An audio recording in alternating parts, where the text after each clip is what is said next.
નરેન્દ્રભાઈ મોદી સાહેબ જ્યારે વિકસિત ભારતના સપનાને લઈ નીકળ્યા છે ત્યારે ગુજરાતમાં પણ જે વિકસિત ભારતનું ગ્રોથ એન્જિન છે એવા આપણા મુખ્યમંત્રી શ્રી ભૂપેન્દ્રભાઈ પટેલ સાહેબ અને નાયબ મુખ્યમંત્રી શ્રી હર્ષભાઈ સંઘવી સાહેબના નેતૃત્વમાં આજે જૂનાગઢ જિલ્લાના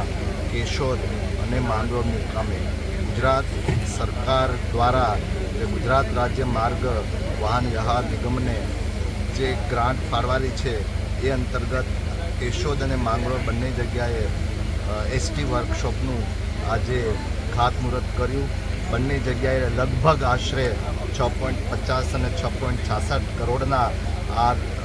ખાતમુહૂર્ત કાર્યક્રમમાં અમારા જિલ્લા પંચાયતના પ્રમુખ, જિલ્લાના પ્રમુખ, બંને ધારાસભ્યશ્રીઓ, સ્થાનિક આગેવાનો બધા જ લોકો ખૂબ મોટી સંખ્યામાં હાજર રહ્યા છે. ગુજરાત સરકાર એ વિકાસના પથ ઉપર આગળ વધે છે અને એસટી વિભાગ દ્વારા પણ આપણે બધાએ ભૂતકાળમાં જોયેલું છે જે એસટી ડેપો હતા એની હાલત કેવી હતી. અત્યારે કોર્પોરેટ ક્ષેત્રોને પણ આપણે એ સ્તરના પણ એસટી ડેપોના નિર્માણ થયા છે. તેની સાથે સાથે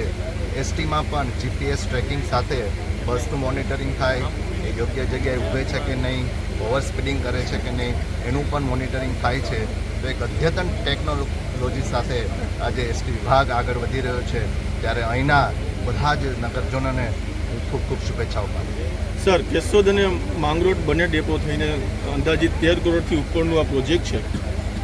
અને કેશોદ અને માંગરોળ બંને ડેપોમાં કમસે કમ 128